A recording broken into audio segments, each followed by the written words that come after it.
Gather round, friends, new and old, and welcome to Roast and Toast. We are your hosts, David and Jenny, and... We out here, we're getting a little roasty, getting a little toasty on this fine summer day. How are you, David? What's new? Not a whole lot new. I had some family visiting this week, which was delightful. Oh, yes, how was from that? the US. Well, it was really nice. I had to work a few days, which sucked, but good to spend time with my cousin and her two young boys, one of whom is my godson. And she brought me 8 packets of the Trader Joe's version of Takis, which is the greatest snack in the world. It's the best chip that exists, and I absolutely love it. And they momentarily discontinued them, and then I think outrage ensued and they brought them back. I don't know what happened, but all I know is Trader Joe's employees told me they discontinued them because I couldn't find them anywhere.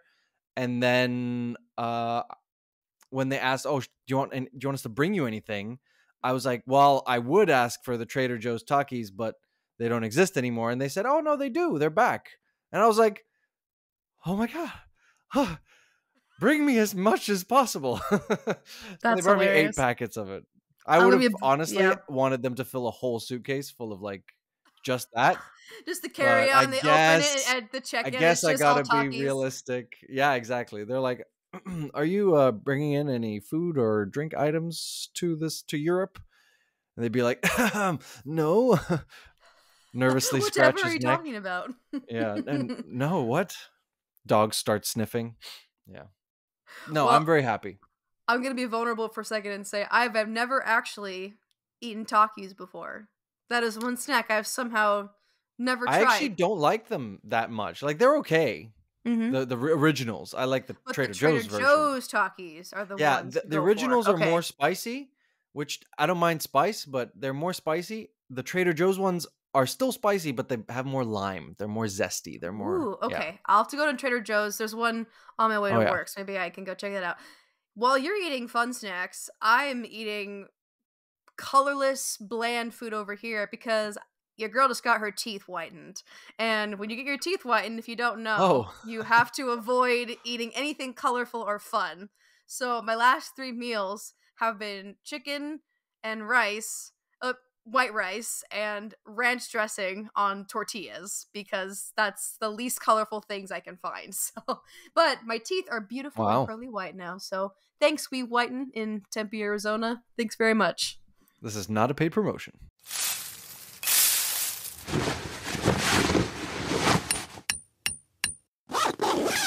Feeling good for a movie review this week. What do you think, Jenny? Oh, absolutely. And we have chosen a delicious movie because it's right up my alley. The good old... Of course it is. Good old horror genre up in here. At last, it's been so long since we reviewed a horror movie. The Last Voyage of the Demeter is what David and I saw this last week. Now, David, keeping on our classic tradition. Yes?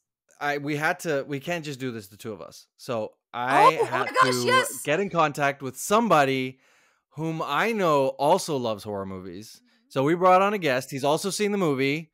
This is David, not to be confusing. He's been on the podcast before. It's David Sampson. I'm David Hoffman. We're not the same person. I know that a lot of people think that we are. But welcome, David. Yes, he just figured out that he was muted, and I had muted him. Well, I am delighted to hear that we are in the majority this week with horror movie lovers. Welcome, David. Ooh. Have I misrepresented you, David? You do love horror movies, right? I do enjoy them. Do I like You've dragged me to a couple at AMC back when I was living in the States. Oh, that was a good time. What was the one with the alligators? Oh, Crawl. That was such a good movie. Crawl? I loved it. There's no reason to be that good. You haven't seen Crawl? Was it really good? Well, it was okay. Well, Hoffman hated it, but me and Philip loved it. I didn't hate it. I just thought it was underrated. Kind of meh. It's like Jaws, but crocodiles. And it takes place in a house. Yes, it's like a hurricane happens and a of crocodile course, gets inside it's the house. kind of Sharknado, but Crocnado. Alligator hurricane. Crocnado. We'll call it. Yeah. Crocnado. Yeah. Yeah. That sounds like a Halloween costume waiting to happen. Take notes, guys. If you're not going to do it, then I'll do it. Yeah. Oh my gosh. Well, we're talking about the wrong movie right now. We did all see The Last Voyage of the Demeter. Demeter, I hardly know her. Nice. Nice. I have a summary of this movie. No, I don't. I forgot to write a summary, but that is my responsibility whenever we do a movie review. So I'm going to make this one up on the spot. Go for it. Basically, there's a ship in like is it the 1860s or the 1897? I think 1890s, yes. 1897. Yeah, let's go with it. And this ship is in Bulgaria, Romania, or somewhere. I think it said Romania in the opening text scroll, and then all of a sudden at the beginning of the movie they were like, we're in Bulgaria. I'm like, that's not the same thing. So they're in Bulgaria, and someone drops off they get hired to ship some very valuable thing. They get overpaid for this thing. There's a big bonus for them as long as they deliver this to London on time, and they have like 20 something days to deliver this thing to London. And the guys who drop it off at the ship are too eager to get rid of it. It's weird. And then some of the locals who they hire as helping hands on the boat see the package and a symbol on the box, and they're like, heck no, I'm getting out of here. And anyway, so they load the stuff on the ship and they set sail, and weird things start to happen. They discover a woman who they think is a stowaway who's very sick on board. And then one by one, crew members start getting picked off. And eventually it becomes clear, oh no, Dracula's on board and he's going to kill everybody. And they just hope that they can make it to London before they all die. We'll call that the summary. This review shall be spoilerific. Just a heads up. If you've not seen The Last Voyage of the Demeter and you want to have a non-spoiler review, go somewhere else. The one. So go watch the movie, come back and listen to the review if you have not seen the movie. Okay, guys. Best thing about this movie, let's start there. Jennie. Oh, I would say off the top of my head, I really enjoyed the performances in this movie. There were some major standouts, specifically Liam Cunningham as the captain. I really loved his performance.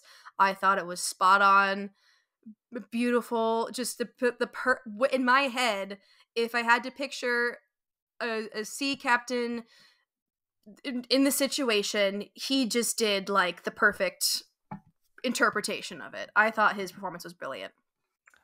I actually think his performance was the only one that I thought was brilliant. Oh, really? I found very underwhelming, kind of just a little off. And I think that's partially on the writing as well. I think the writing, this is not an original thought. This came from my girlfriend who saw this movie with me. She said the writing put too much on the actors, asked them to show too much of what was happening in the movie, I would say the other one, I think the writing forced the actors to like over explain the movie through acting.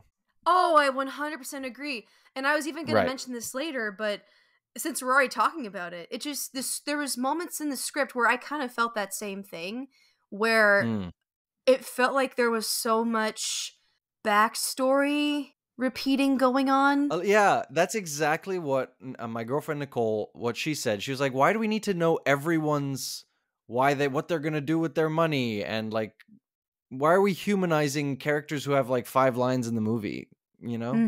The other performance that was good, I think, was Javier Botet. Yes, who as Dracula. Did Dracula. Yeah, I thought he was good. I think it's hard to see that as a human being because he's got so much makeup or special effects going on there. But I mean, can't fault it. He was very good. David, best thing about the movie? Oh, best thing for the movie for me? I loved. There's some great, genuine, like shocking moments, like especially when like they just get burned alive to a crisp. Like, oh yeah. Oh, I'm burning, man! And you just like he's like, and for me it was like what was most shocking and risky, which I think worked out well for the movie, was they did some things that are big no-nos in the horror trope community, like. They killed the dog that you see, and you're like, "Oh my gosh, it's so sad." Oh, and then they killed the kid too. And you actually see him like get burned alive, and it was like shocking when like. Wow, he got burned dead. Well, sorry, burned he dead. got burned undead. The burned undead. Either way, he got burned. He got burned and toasted. But I've been wanting to talk about this too. Has anyone else noticed a trend? I mean, especially in horror movies too, but that's where I'm mostly seeing this happening. Is that child deaths are becoming they're appearing more on screen, especially within this past couple of months. In Mithrigan as well. It happened in The Boogeyman too. We reviewed Mithrigan on this podcast, and there was a child death in that movie. Well, usually what happens is that it's, the child is the one that usually lives because it's the symbol of innocence and hope, and that's why it goes I had my doubts for a second because the child doesn't die immediately. Right, he gets sick, and you're like, okay, they're gonna save the kid. Exactly, but no, the kid dies. I honestly thought they were gonna have it be like, which would be more of the typical horror story, would be to have him be the last one that survives, and he's the one that's gonna go and try to find Dracula at the end. The hero's last act is to make sure the kid gets to safety. Right? Something like that. And then the kid will continue on the story as he gets older, sort of thing. But I mean, part of the I don't know, I'm getting off track here. This isn't my best thing. I haven't even said my best thing yet. But there was I had an issue with the fact that because the movie starts with the ship washing up on shore and there are no survivors, you kind of know that at best there's one survivor, but possibly no survivors. So you know everyone's going to die. Like that kind of spoiled it a little bit for me. Well, okay, that's not my best thing, worst thing, or what is your best thing, David? Also, doesn't the title spoil that for you? The Last Voyage of Demeter? I mean, well, that just implies that the ship doesn't make it. That's fair. Okay. Yeah. Go ahead. All right. My best thing about the movie is the pacing. Too often, horror movies especially get too wrapped up in teasing you, and then they don't have enough substance of monsterness to actually spread it out through the movie. Whereas this horror movie really spreads it out, and you don't have to wait an hour and 20 minutes before you actually see the beast. The beast is in it like already from like the early in the second act, you're already seeing Dracula, and they tease his appearance a little bit, but not too much, and you get a lot of horror and not like 90 minutes of anticipation, which has its place, don't get me wrong, but the pacing of this movie I thought was probably the best thing about it. All right, I'm gonna go first with worst thing about this movie. This movie had some big old plot holes. Oh, did it ever? They keep saying that, early in the movie they're like, okay, no, we can't stop, because they're not really sure what's going on yet. They're like, we can't stop. We want to make it to London on time, so we get this big bonus pay, right? That quickly disappears when shit really starts to hit the fan, and they're like, oh, we can't make port or whatever. I'm like, you don't need to go to a port. Just get to land. Like he says, oh, the nearest port now is London. I'm like, France is just to the right, okay? Or Portugal or France or wherever. Just hit land. Like the Mediterranean is quite narrow. There's a lot of land, okay? And then once you pass through the Straits of Gibraltar and you go around Portugal and Spain and France, like land is not that far away. You don't need a port. Just hit land. Like, this is stupid. There's no reason for them to have stayed out at sea with all that crap going on. That's just let the French have Dracula. Let them get. Yeah, let the French have Dracula. What a twist. Who cares about the French? But the point is that the Dracula's on the boat, and they're like, "Oh, we just got to get to London." I'm like, "But you don't. You could just turn right a little bit, and you'll hit France." I thought that was pretty dumb. That was the thing that was screaming in my brain. I'm like, just go to land. Also, the fact that why do they keep doing things at night? Why don't you do all this weird, like, stop searching the boat at night. Do it during the day. God. Sorry, pause for Samson, rant. you go. Worst thing about the movie. Oh, okay. The worst thing about the movie, I would say, is that it wasn't scary at all. To me, it did not scare me one bit. It was like, and they tried faking me out at the begining too, with all the classic horror tropes of trying to fake out, like, oh, there's a hand that's touching my shoulder and it's just a crew member, and not dragging, like all this. If it just, and even the scary stuff wasn't scary. It was really? None of it was scary. I was yeah. There was one or two jump scares that even got me, and it takes a lot to get me scared. No, didn't I don't get me creeped at all. out easily, but this thing get like at moments I was like, ugh. And then I scootered home after the movie through a dark forest, and I was like, oh no. See, yeah. I wasn't scared. I think I was at most just shocked at like seeing like especially the burning moment I was telling you about. Like that shocked me, but it didn't scare me. It was just like, oh my gosh. And then, but like scary, not at all. For me, this was an interesting story. I really enjoyed, like, for me, it's very interesting having the story of, Dracula and like his origin story and doing all this stuff, right? But it wasn't scary. Like I think they could have made it actually scary. And that would have took it to a whole nother level for me if it was actually like scary. You know what did give me big time chills was at the very end. Where he's at the pub in London, and he sees the cane, and then there's like this weird, like flashy, like it quickly changes, like you see like 4 different shots, and like Dracula strokes his guy's neck, and then he's gone. Like that actually, I was like, ooh. There's the scene or the image that has stuck in my head is just that first moment where I think it's Corey Hawkins, is that the actor's name that plays the doctor? Yeah. We see from his point of view the first time that he sees Dracula. He doesn't realize that it's Dracula, but it's that image of him just completely covered in shadow, and he's just still.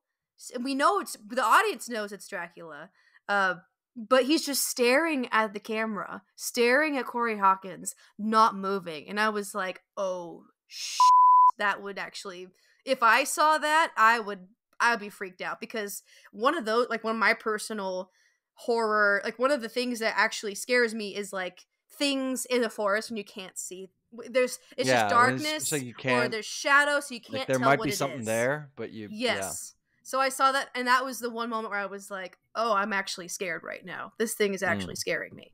But Jenny, worst thing.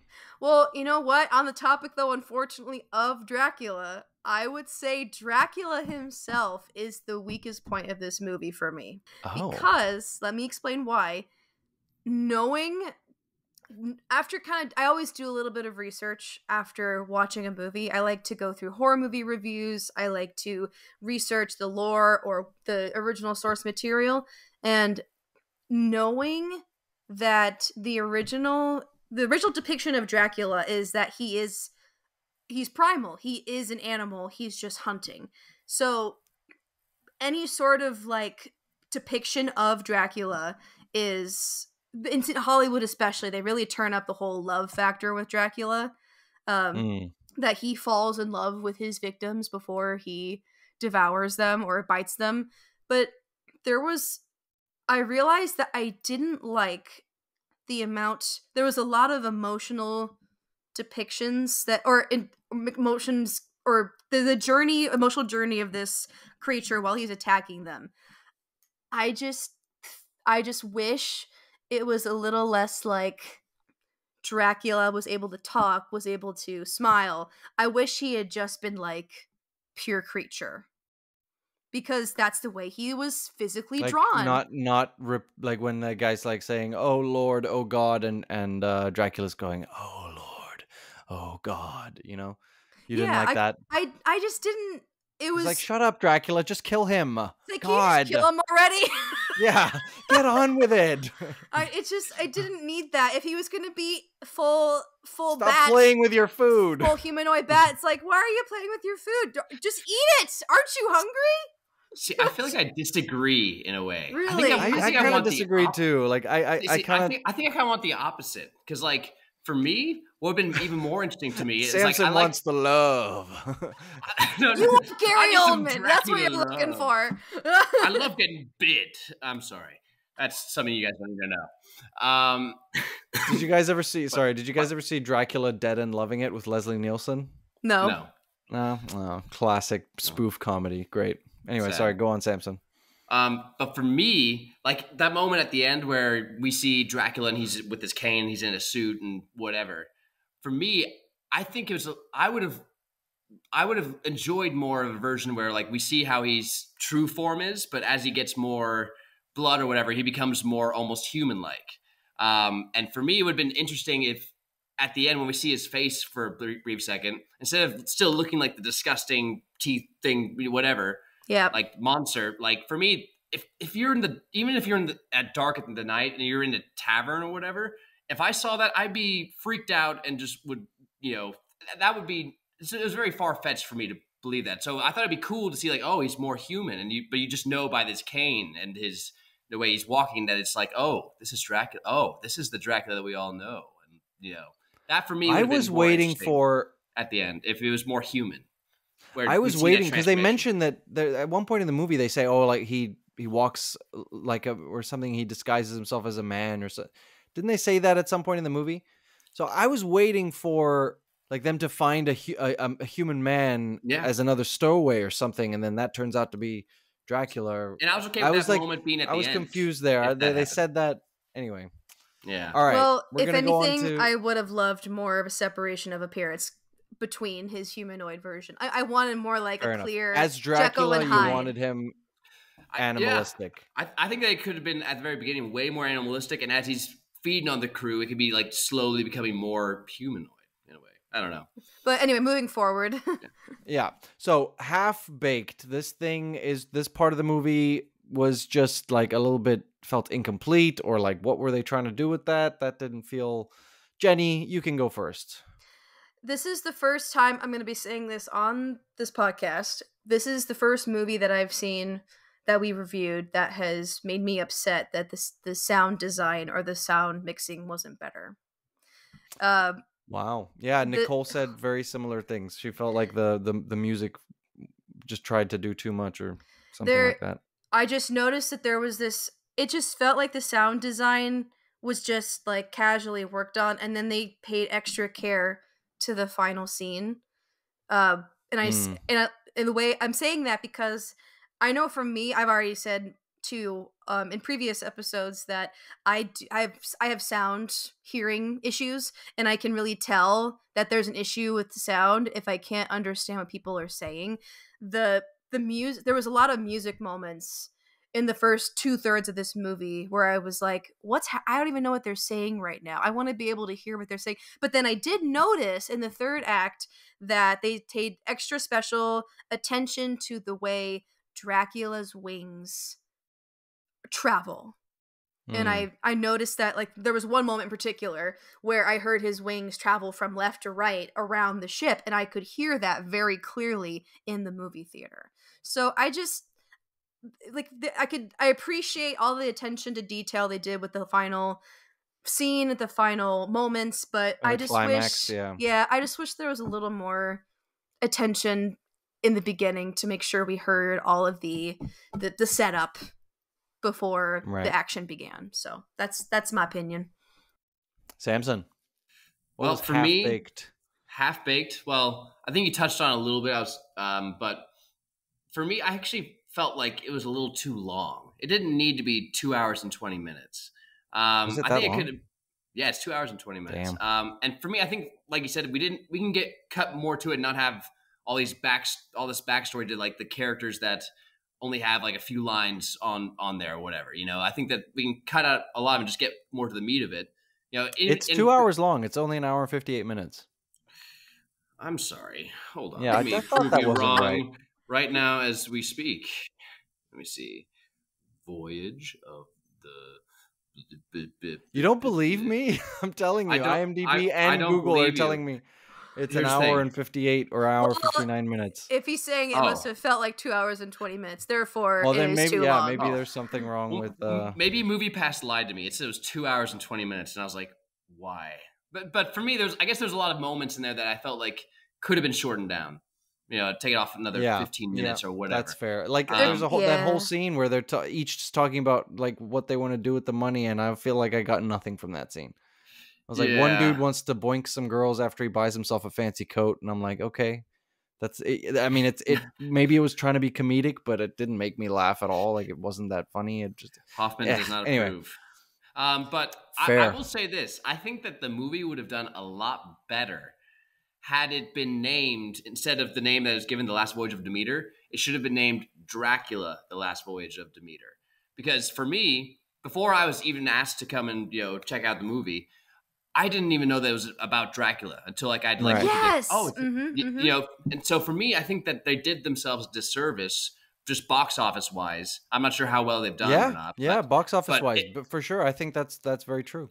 I think that it would have been a whole different story because so many people love Dracula. It's a very niche market and people love it. But exactly, you don't know it's Dracula. Yeah, you don't know it's Dracula unless you see like Dracula: The Voyage of the Last Voyage of the Demeter. Yeah, it's like if they had called Avatar 2, if they just called it The Way of Water, no one would. It might not have been as big. It might not have caught as many eyes. People wouldn't be like, "Oh, it's finally that second Avatar movie we were promised 10 years ago." Yeah. Anyway.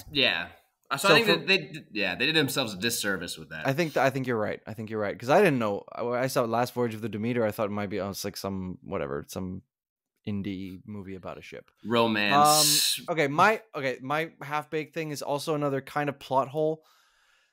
There's a moment where once again they're searching the ship for whatever beast is killing everybody, and they find this box, which it's so obviously that box. It's got an emblem of a dragon on it, and it's right in the middle of the cargo hold, and it's whatever. It's so obviously that box. They search like 3 or 4 other boxes and don't find anything, and then they look in this one. I'm like, yeah, duh, and they and they're doing this at night. Why? I don't know. This thing keeps attacking at night. Just do it in the daytime. Do your searching in the daytime. How's that, huh? They find this thing that they find the cane that you later see at the very end of the movie, and they say, "Oh, we found where the beast rests," or something. They say that line. They're like, "We found where the beast like rests," or something like that. And I'm like, okay, so they're gonna do something about that during the day or something. Like they know where the beast is sleeping. Go back during the day and do something about it. But no, it's never addressed again in the movie. I'm like, what was the point of that whole scene? You never then go back to see what, like, to do something to kill the beast while it's sleeping or something. So why? Yeah, I didn't understand that. That felt super. It just like it went nowhere. It was completely half baked, and that was dumb. Anyway, before I move on, I just want to give a shout. This is an episode of David's. Because David Desmalchian, can we talk about David Desmalchian? I just want to shout out to him. He has literally been in all the horror movies that I've seen in the last 3 months. Not just that, Oppenheimer. He was in Oppenheimer. What an icon. Oh, he was too, yeah. Yeah. What an icon. They were like dubbing over his dialogue or something. Like he had to Wait, really? I think do ADR for a lot of his scenes. I noticed it big time. It was a big early on in the movie, especially when they're looking for crew members. You could totally tell that it was ADR, and I was like, "What is up with this?" Like, I don't know. Interesting. I wonder why. Yeah, I wonder why too. All right, enough of that. Let's overall thoughts. Would you see this again? Would you recommend it to people? Samson, let's start with you. Yeah, I'd see it again. I mean, I'd give it like maybe like a 7 out of 10, 7.5. Wow, that's generous. Yeah, I mean, I enjoyed it. There's a couple things there, but it had some great moments. But so I would definitely see it again. And if someone really is into Dracula, I would definitely say go check it out. I would also see this again. I think this movie is very rewatchable. I don't, however, think I needed to see it in theaters. But if I hadn't seen it in theaters, I probably wouldn't have noticed as many things as I did. I think more flaws were noticeable in the theater, but that doesn't mean I'm not going to recommend it. Go watch it if you haven't seen it. If you really want to see it in theaters, listeners, go before it's leaving, because it's literally in the back door, last door on the right. So just go do it. I would not see this movie again. It's neither my kind of movie, nor do I think it's particularly good as a movie on the whole. I didn't hate it as much as my girlfriend did. She was like, she thought it was just a bad movie. Aw, man. I thought it was okay. Like, I thought it was okay. I might recommend it if someone is super into Dracula, like Samson said. Then yeah, sure, go see this movie. It's a not a traditional take on, or it's at least not a mainstream take on Dracula. So I think that's cool. But I think there were a lot of shortcomings, acting, writing, directing, sound wise, plot wise. I just thought there were a lot of weak points in this movie. So I wouldn't recommend it to most, and I certainly would not see it again. But Jenny, do you by any chance have some fun facts for us? Oh, you always know that I do. Okay, so little trivia on this movie. So Dracula's appearance in this movie is inspired by Count Orlok from the unauthorized adaptation named Nosferatu, which is kind of hilarious because that means that Nosferatu, that interpretation is inspired by the original Dracula, and it's basically the only reason why it's called Nosferatu is because they wanted to avoid copyright when they made it. So it's basically inspired by itself, which is very funny to me.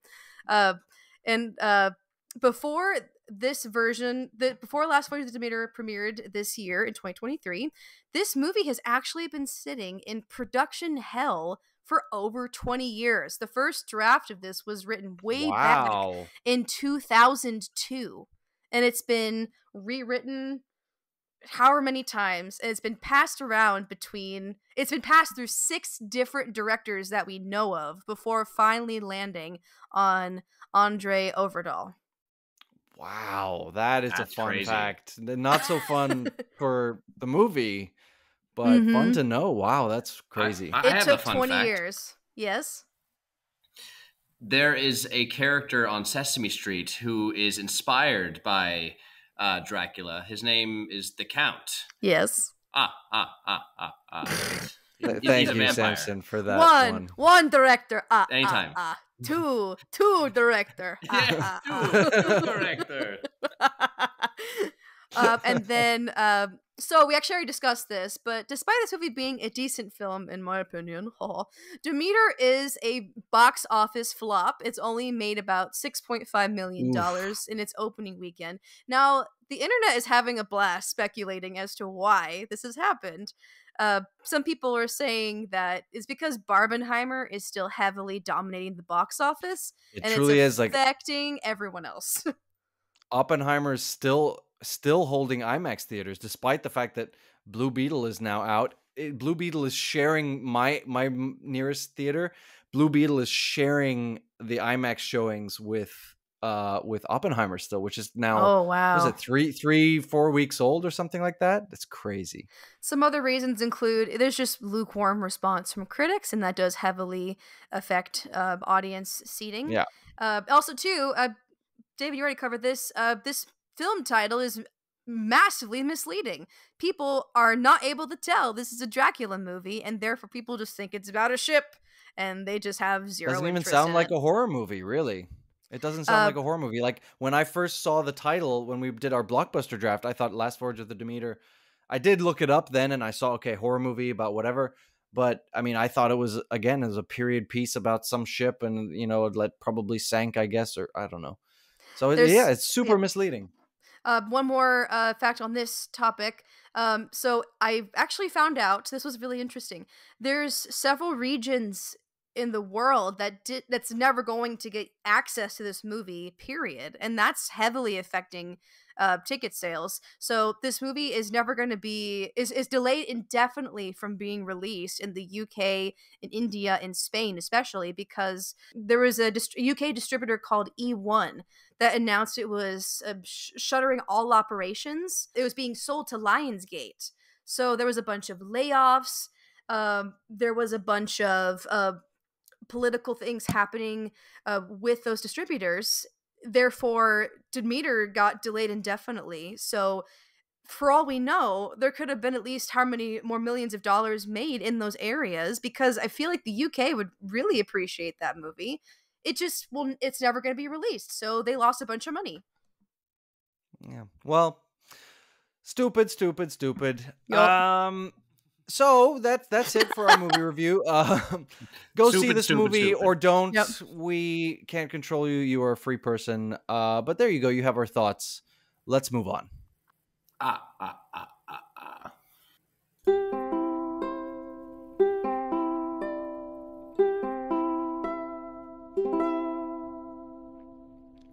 Our mini segment this week is You Will Be Missed. Jenny, would you like to go first? Or second? Absolutely. Oh, actually, you know what? First? How about I'll go first. You will be missed, my green half-cup measuring cup.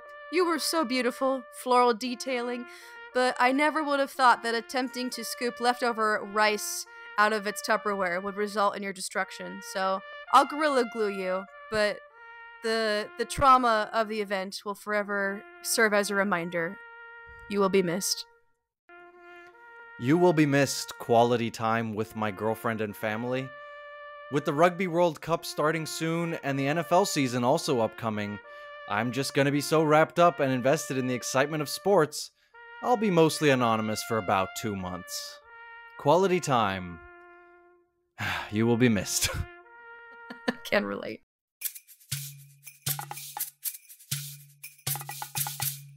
Looking to streamline your busy schedule? Looking for a helping hand for life's endeavors? Details by Claire is here to make your life easier.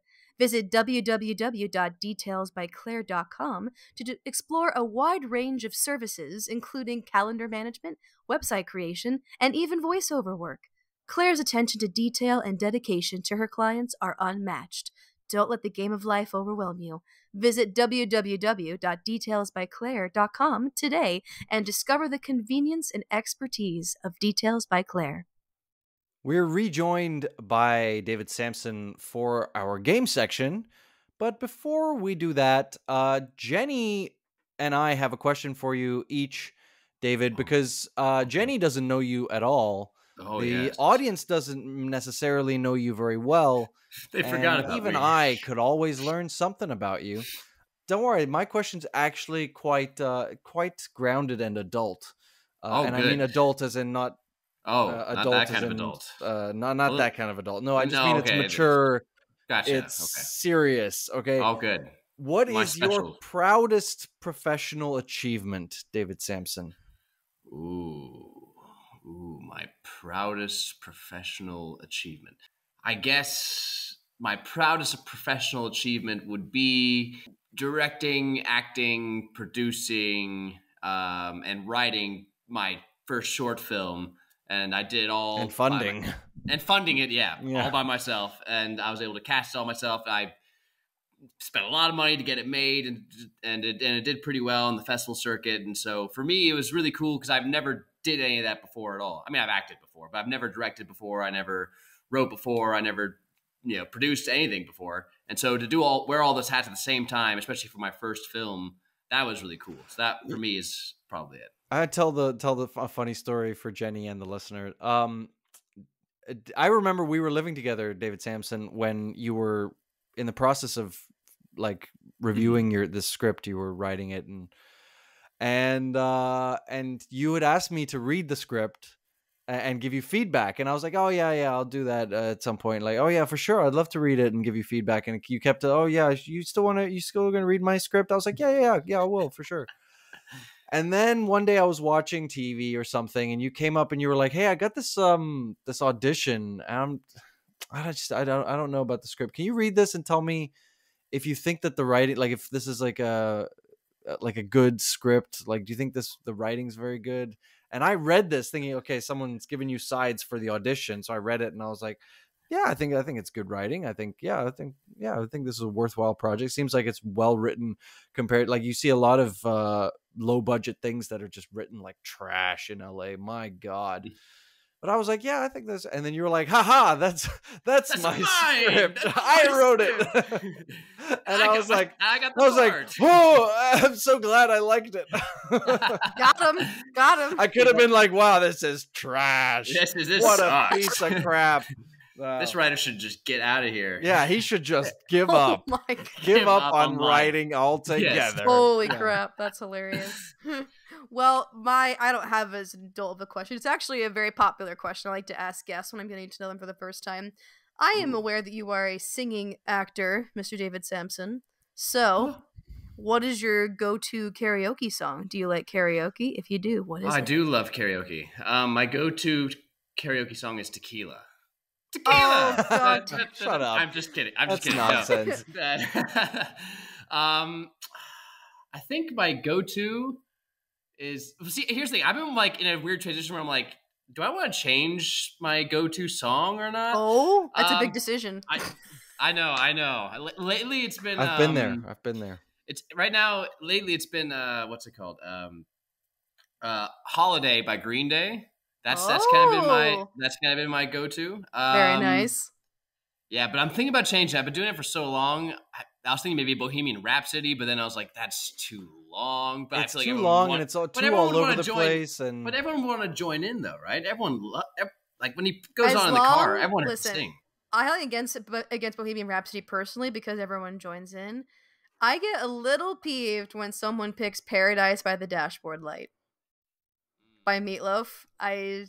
That song is like 8 minutes long and no one knows the words.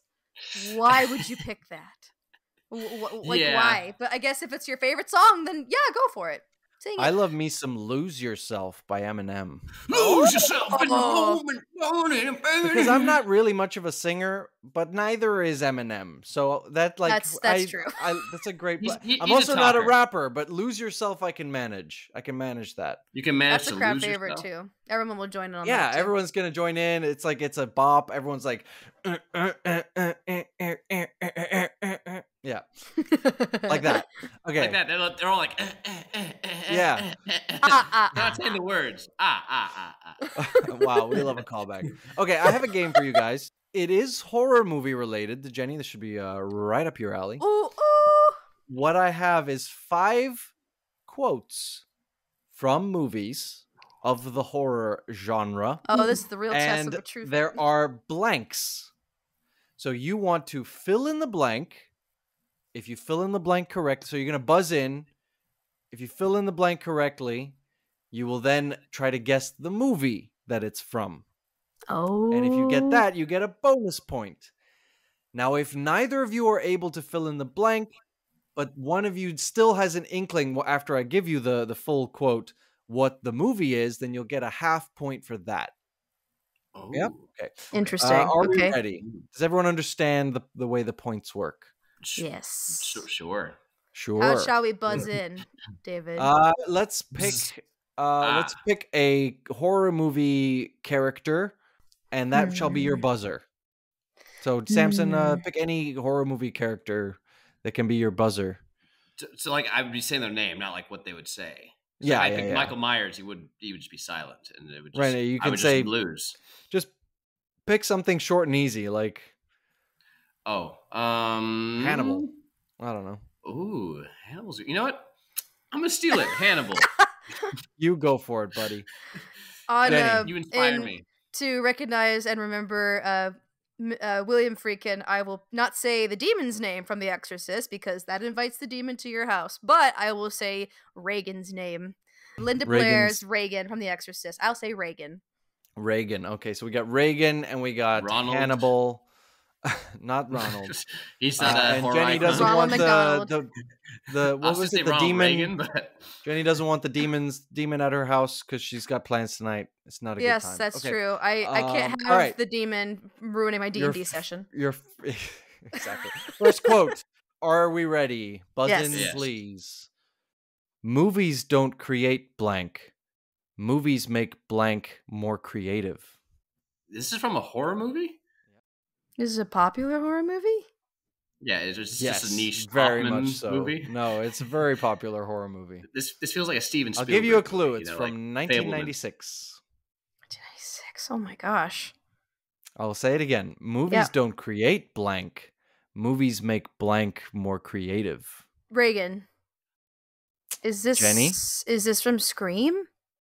I need you to guess the blank, not the movie. Oh, you gotta guess the blank first. I'll say movies don't make killers. They make killers more creative, or something like that. No. Samson, any guesses? Movies don't make blank, but blank makes movies. No, movies don't create blank. Movies make blank more creative. Is this from? See, I have no idea. Don't guess where it's from. You need to guess the missing word. Bonus point. That's the bonus point. I can only give you bonus points at this point. There's no way I can give you anything else. Jenny got it wrong. David Sampson doesn't have a guess. This is movies don't create psychos. Movies make psychos more creative. What is this from? And this is from Jenny. I'm going to give you the half point because it's from Scream. Oh yeah, I got a half point. So you said 90s. Give you my bonus. I only guessed Scream because it's okay. They're very they touch a lot of content on. There's a lot of what's the word for like meta discussions about movies and how they influence murderers. Right. So that's why I don't think I've Scream. ever seen Scream. So there you go. I've seen Scary Movie. There's a lot of like basically discussion of how to die in a horror movie, and there's a very famous scene of someone describing how to avoid being killed in a horror movie. So it's a good one. Samson, were you gonna guess Scream? No. Well, but I'm upset about it. All right. The opportunity. Your second quote is, "Please buzz in. I ate his liver with some fava beans." Hannibal! I heard Hannibal first. No, what? That is not fine. It's from The Silence of the Lambs. You have to guess the missing word. Listen, I'm getting my bonus point first. Say the full sentence. Did we cut you off? What is the missing word? What is the missing word? Do you know what the missing word is?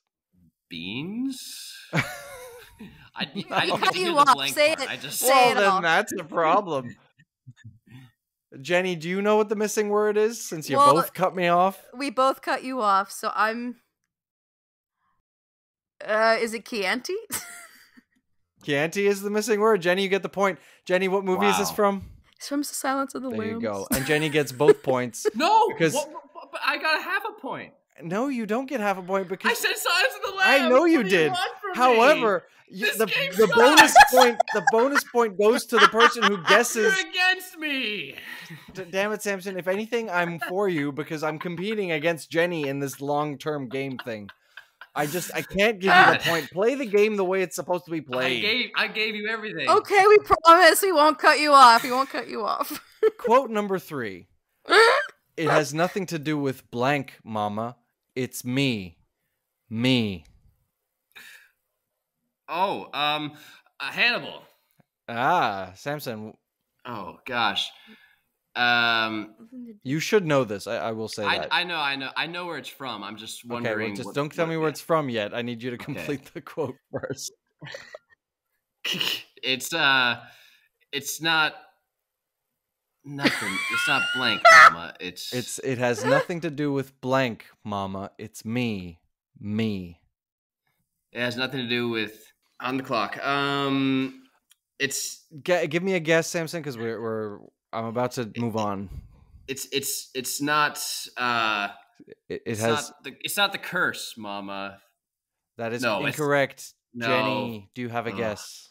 It has nothing to do with blank, mama. It's me. Me.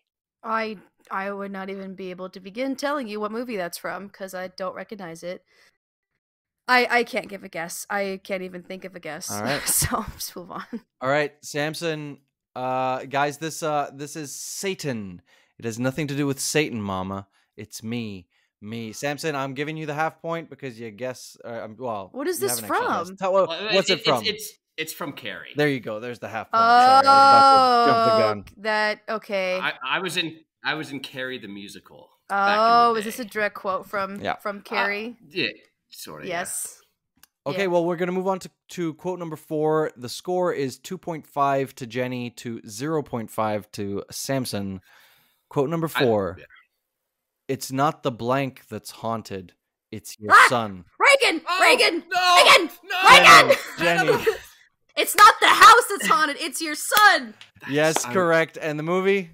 Insidious, first one, 2007 or 8. Yeah. No, wait. 2011. Oh, okay. 11. I was going to buzz in, but I forgot who my character was. I was like,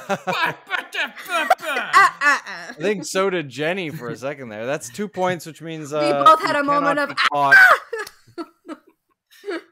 Sorry, keep going. This was an unfair advantage given to Jennie on this day. I will hold a grudge. Okay, well, because that's a horror movie. Great movie. We have one more quote just for funsies, because Jennie, you will have won this game. Ready? We're gonna need a bigger blank. Reagan. Available. Samson, really.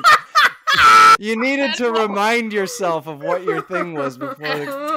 When I said ready, you should have said no. Wait, hold on. No. Hannibal. Hannibal. All right. For passion Jennie, alone, he should just take it. Jennie, no. What is it? Okay, it's fair is fair. We're gonna need a bigger boat. Yes, it's that's Jaws. correct. 6.5 points to you, Jennie. I knew you would dominate this game. Well done. You just love Jennie, don't you? You just love letting her beat me. Okay. I meet her for the first time. You just have to let her win. Listen. David's been having the winning streak lately. He can't have another David have a winning streak either, can he? Yeah, this town ain't big enough for the both of us, Sonny. That's right.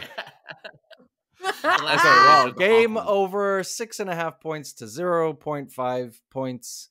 David Samson, thank you so much for joining us on this here episode. Of course. Yeah, it's been swell. And do you have anything to plug? Anything to promote? Your show is just finished, so too late for the listener to go and see you. But anything else exciting happening in your life? I got another film that I'll be hopefully shooting by the end of the year. So follow me on social media and keep up with that. And plug your socials. Where can we find you? Sure. On Instagram, you can find me at Savid_Damson, which is basically David Samson, but just flip the 2 letters. Savid _Damson, SAVID _DAMSOS. We got it. Right. We got it. Yeah. Great. All right. Okay, cool. We will find you there. Well, it was nice to officially meet you, David Samson. Nice Thanks to meet you. so much for joining us today. Thank you. Well, with that win, Jennie gets up to a record of 4-10. Still not great, but an improvement. And just ahead of Philip, who's at 3-10. Still a long way to catch up to me at 9-4. Looking strong, baby.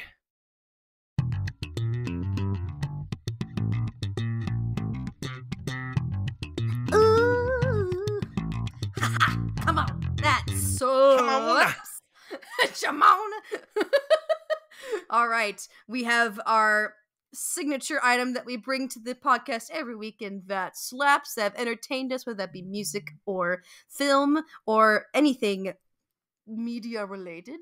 But this week I have a song, and it's about time I introduce to the listeners one of my favorite French artists.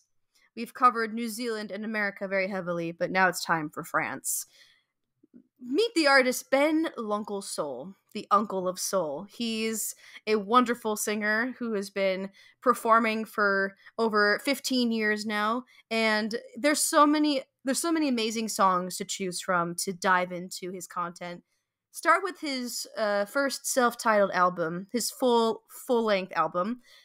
Check out the song Soul Man. This was written in 2010, and it is an absolute banger. It's a slap. Well, for me, it's also a song, and it's another country song. And the country continues on. But this is on a different note. Last week was or 2 weeks ago, I should say, was a sort of heartbreak song. And this one is Country Girl, in parentheses, Shake It For Me. Country Girl, Shake It For Me. Not this. By Luke Bryan. I don't know if he has any relation Lukey. to Zach Bryan, who was the artist from last week. Yeah. Yeah. I don't know. I just hear this song. I know that it's not necessarily what you would call a song that slaps, but I think it kind of like it comes on and I'm like, I can't help but like groove to it. I'm like, I will admit, this song is very easy to groove to. The young bucks sitting in a honky tonks and the rednecks rocking till the break of dawn, singing that country song. When you hear this song in a country bar, everyone in the room starts bopping. Oh, it's so good. Like I'm jamming to this song. It's so much fun. And that's what it is. It's a fun song. Yes. So it slaps. And if you don't like that, you can bite me. Whoa. Whoa. I love a collab. Yeah. Collaborative mini seg.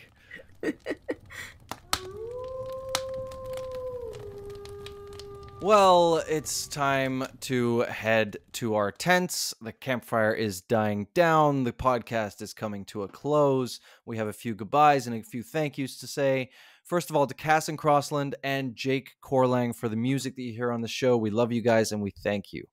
Thank you to Ryan Ardell, Josh Hantz for all the audio bits that you hear throughout the show.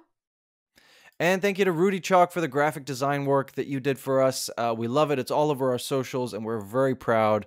So thank you so much for your contribution. And thank you to David Sampson for coming on this episode and joining us and going to see the movie Last Voyage of the Demeter just so that he could help us review it on this episode. So big thanks to Sampson. And thank you to you, the listener, for tuning in each and every week. And we hope that you recommend us to your friends. We're out everywhere. We're on all the streaming platforms. We are out on Instagram, so find us on Instagram and TikTok, Roast and Toast Pod.